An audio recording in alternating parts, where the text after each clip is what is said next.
तो दोस्तों, मैं नितेश भैया एक बार फिर से आप सभी लोगों का स्वागत करता हूं आपके अपने YouTube चैनल BSCC ज्ञान पर।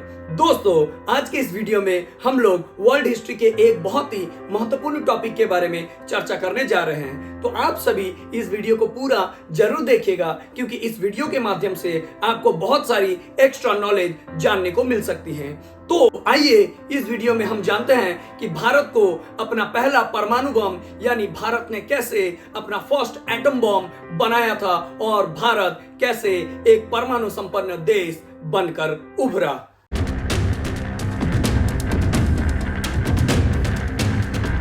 दोस्तों, वैसे तो भारत में 1948 ईस्वी में ही परमाणु कार्यक्रम शुरू करने की चर्चा हो चुकी थी, लेकिन तब के तत्कालीन प्रधानमंत्री जवाहरलाल नेहरू परमाणु शक्ति हासिल करने के सख्त खिलाफ थे।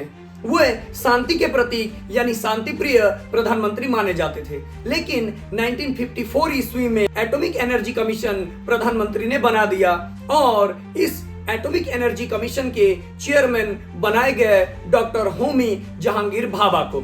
इस आयोग का काम उस समय केवल सिविलियन यूज के लिए परमाणु ऊर्जा पर प्रयोग करना ही था। अक्टूबर 1965 में हमारे महान वैज्ञानिक होमी जहांगीर भाभा ने ऑल इंडिया रेडियो से यह ऐलान किया था कि अगर सरकार उन्हें मौका दे तो वो केवल 18 महीनों में ही परमाणु बम यानी परमाणु हथियार बना सकते हैं। उनके इस घोषणा से पूरी दुनिया में हड़कंप मच जाती है। दोस्तों, इससे अमेरिका को बहुत चिंता होने लगती है कि कहीं भारत भी एटम बम बना ना ले।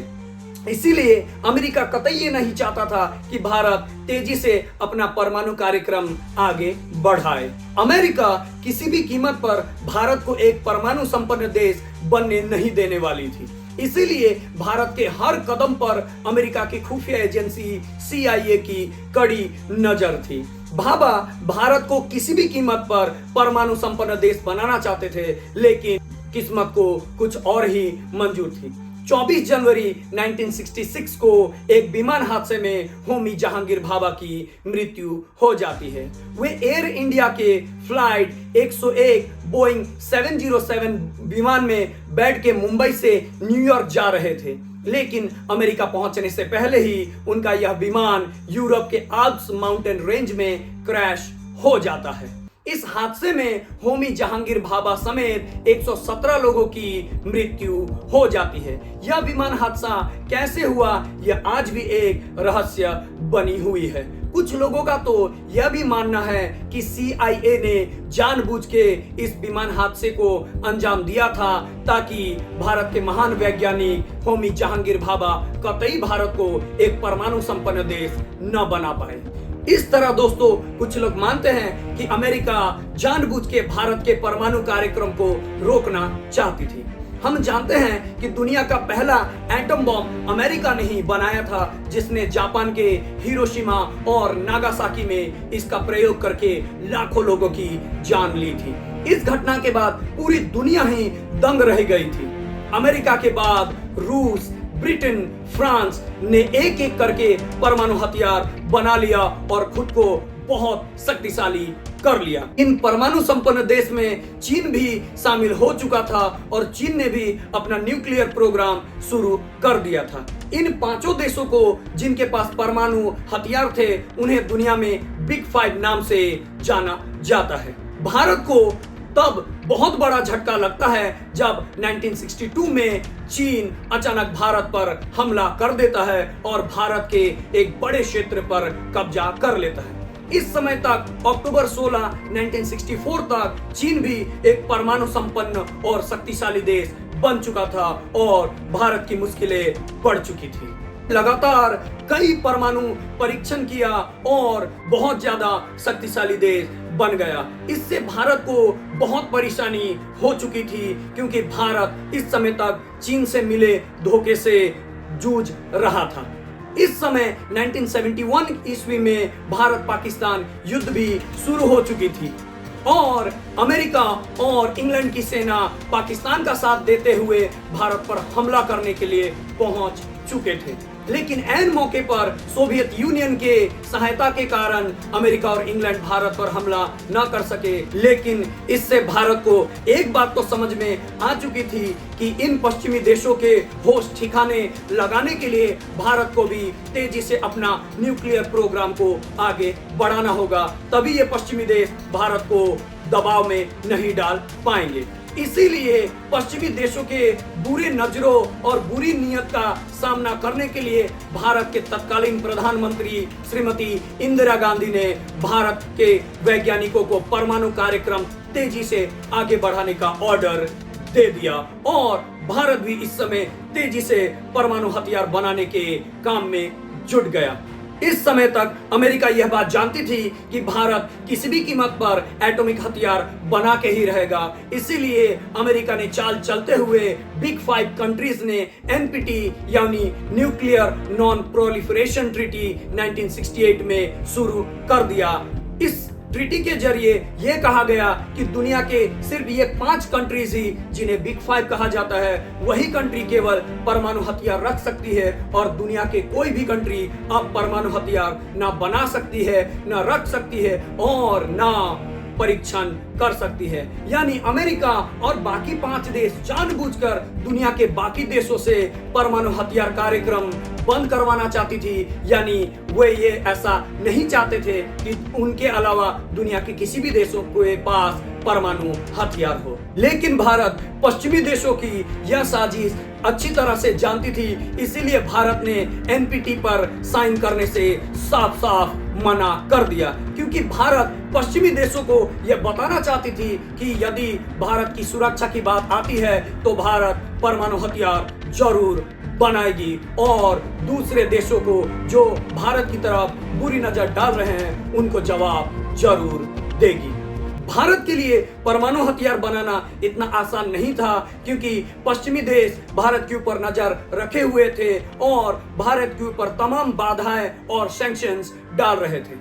भारत के वैज्ञानिकों ने दिन रात मेहनत किया और कोशिश करने के बाद आखिरकार भारत ने परमाणु कार्यक्रम जारी रखा और परमाणु हथियार बना ही लिया। इसके बाद 18 मई 1974 ईस्वी को राजस्थान के पोखरण में भारत ने अपना पहला परमाणु टेस्ट कर दिया।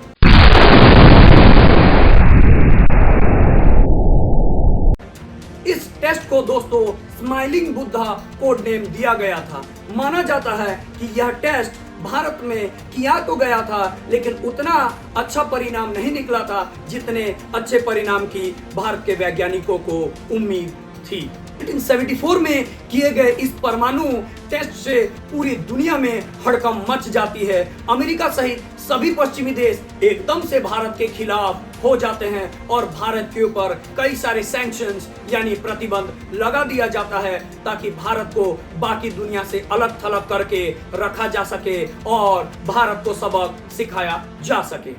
इस समय अमेरिका ने NSG यानी न्यूक्लियर सप्लायर ग्रुप भी बना लिया था, ताकि कोई भी दुनिया का कोई भी देश भारत को कोई भी न्यूक्लियर टेस्ट करने में या न्यूक्लियर हथियार बनाने में सहायता न कर सके और भारत के परमाणु कार्यक्रम को रोका जा सके।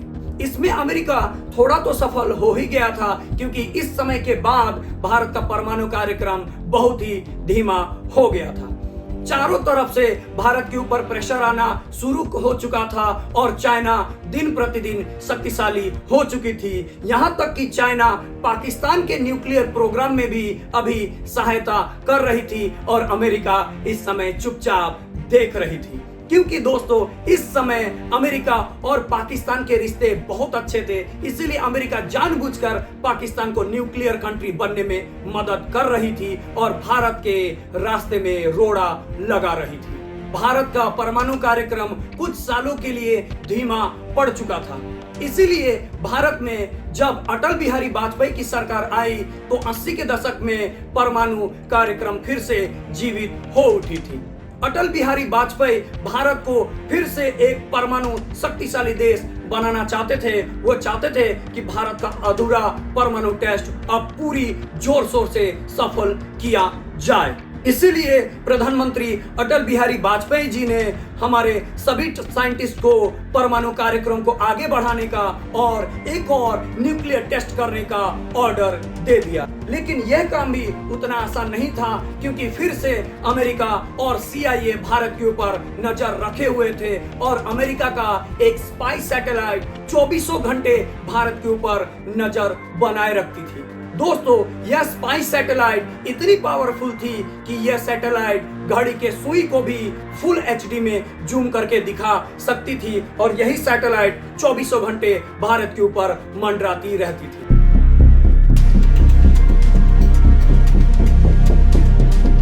उस समय के भारत के महान वैज्ञानिक डॉक्टर APJ अब्दुल कलाम यह बात भली भांति जानते थे कि भारत के ऊपर अमेरिका 24 घंटे नजर रखे हुए है और अमेरिका की नजरों से छुपकर परमाणु टेस्ट करना नामुमकिन सा हो गया है। लेकिन दोस्तों, अमेरिका का यह स्पाई सैटेलाइट जब भारत का चक्कर लगा के घूम कर जाती थी तो उसे घूमकर वापस आने में 1 से 2 घंटा का समय लगता था। भारत के वैज्ञानिकों ने इस बात का कैलकुलेशन भली भांति कर रखा था, इसीलिए भारत के वैज्ञानिकों को वो 1-2 घंटे का गैप में ही सारा तैयारी और सारा काम करना था। इसीलिए भारत के इन वैज्ञानिकों ने न्यूक्लियर टेस्ट करने की तैयारी शुरू कर दिया। इसी 1 या 2 घंटे के विंडो या गैप में उनको सारा काम निपटाना पड़ता था। इस समय अमेरिका को चकमा देने के लिए भारत ने पोखरण में सैन्य युद्धाभ्यास करने का फैसला लिया और भारत के सभी न्यूक्लियर साइंटिस्ट भी पोखरण में सैनिकों के यूनिफॉर्म में ही जाते थे और सभी कार्य को करते थे ताकि कोई भी या किसी भी प्रकार का शक ना हो सके और सभी महत्वपूर्ण कार्यों को रात में ही किया जाता था।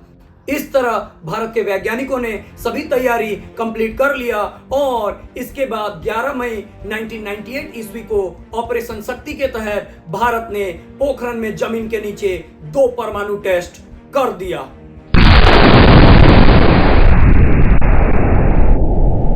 अमेरिका और पश्चिमी देशों के नजरों में धूल झोंकते हुए भारत ने 13 मई को भी और 3 परमाणु टेस्ट कर दिया और बाकी दुनिया देखते ही रह गई। इस तरह भारत एक ऑफिशियली परमाणु संपन्न देश बन गया। इस परीक्षण के बाद अमेरिका भारत के ऊपर बहुत नाराज हुआ और कहा कि हम भारत को कभी भी परमाणु संपन्न देश नहीं मानेंगे और भारत को इसका सबक सिखाया जाएगा।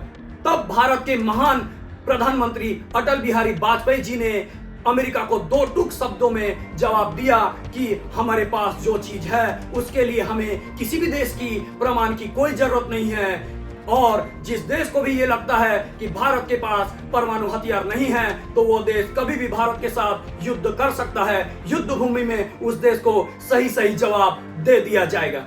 सोचिए, अटल बिहारी वाजपेयी जी ने दुनिया के सबसे सुपर पावरफुल देशों को 2 टूक शब्दों में साफ खुली चुनौती दे दी थी। इस तरह से भारत के महान प्रधानमंत्री और साइंटिस्टों के बदौलत भारत ऑफिशियली दुनिया का परमाणु संपन्न देश बन जाता है और आज भारत के पास एक्टिवली 160 से ज्यादा परमाणु वॉरहेड्स और हथियार मौजूद हैं। तो इस तरह से भारत एक परमाणु संपन्न देश बनता है और इस बात के लिए हम सभी इंडियंस और भारतीयों को गर्व महसूस होता है। दोस्तों, आपको यह वीडियो कैसा लगा हमें कमेंट में जरूर बताएं। अगर आपको यह इंफॉर्मेशन पसंद आया तो हमें लाइक, शेयर और सब्सक्राइब जरूर करें। आपके सपोर्ट के कारण ही हम आगे बढ़ पाएंगे, इसीलिए आपका सपोर्ट बनाए रखिए ताकि हम और आप सभी लोग मिलके ग्रो हो सके। मिलते हैं किसी और इंटरेस्टिंग टॉपिक में, तब तक के लिए धन्यवाद।